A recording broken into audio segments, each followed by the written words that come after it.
funny. What grabs your attention? I just saw it. Just got we like shiny things. Disco balls. I love them. Yeah. Shiny things. Yeah, it's shiny things. It's not like I usually get distracted by things.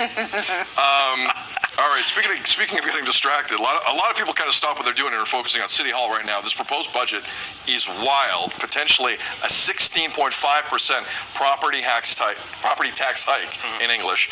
So now the 6.5% on top of the 10.5, according to the city, is for new people to the city of Toronto who need a place to live. And they're saying to the federal government, you got to come in and help us. Yvonne Baker, MP for Etobicoke Centre, he kind of did the media rounds yesterday on behalf of the federal government. And let's just say the argument's not flying. Listen to this.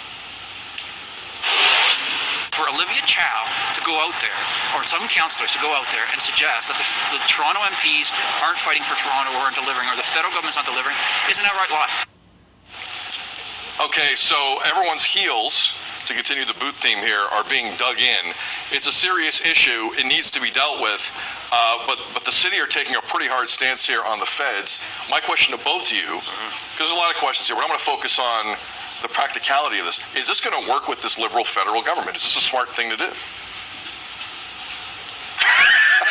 Who wants to jump in? No, but I think we're both kind of feeling the same vibe, where it's like we feel like we're getting a raw deal, and I don't think we're going to get any relief or help. That's what I'm feeling. But there was talk that feds, provincial, was going to help the city. Where did that go, Mayor? Yeah, I mean, we talked about the deal that was done with the province. I think that there was a lot of good things that were done there in terms of moving that discussion along and helping the residents of Toronto that are really in a difficult way right now. Clearly, there's a gap still. And so they're looking to fill it and requiring some assistance from the federal government. Also then, if that doesn't happen, that play doesn't work, the reality of a 16% property tax hike as a homeowner in this city and renters in this city, it's not possible. Like, I don't know where that's going to go. And it feels challenging to me that it's almost being played out like, okay, this isn't going to work over here. Okay, let's get it over here. And they're saying, well, you're not going to get it over here. So ergo facto, that means we're going to get it here.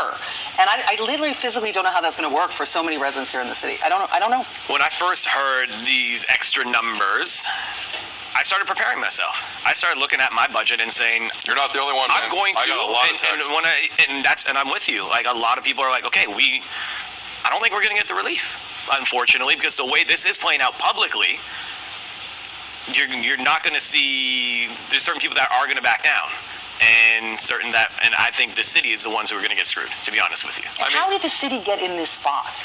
That there was this much of a gap to be filled? That's my question. How did we get to this moment where this is the discussion, both in being transparent with the residents, but also having some discussions internally within government to not get to this point? I mean, look, in terms of the actual practicality of the 10.5% property tax hike, you want to go back to most of John Tory's tenure, or the late Rob Ford, or David Miller. We can go back the whole way, and just the normal price of inflation was used, no problem. We'll just go a little bit up. Yeah. No one gets dinged that bad. Mayor Tory in the last budget last year, 5.5%. Like, and that one freaked people out. And I remember him being on the show, and I said, Mayor Tory, like, I love you, but what the hell, man? Yeah. Like, this isn't cool. Yeah. And now it was a lot of kicking the can down the road on this. And there's a part of me that doesn't understand Mayor Chow's philosophy of we got to deal with this. But based on what the clip was from Yvonne Baker yesterday, this is how politics work. He was sent to every media outlet yesterday by the Prime Minister. That's how that works, to say this isn't happening, move on to the next thing. You're not going to threaten the federal government. Mayor Chow believes with 20 some odd seats in the next election that they're going to get everything they want from Justin Trudeau. That's not what I heard yesterday. So I don't know where the mayor's going to go with this. She's going to have political egg on her face if this doesn't go her way. I think it's a very poor tactic that has to get negotiated. And if you can't negotiate it, then stop scaring the people of Toronto and giving them sleepless nights on this number. Because I think that's outrageous to even put out there if you're not serious about it. We'll see where this goes. The public consultations continue tonight and tomorrow, 7 p.m. by phone. Let the city know. You have an opinion? You live in Toronto? I'm sure you do. Let the city know.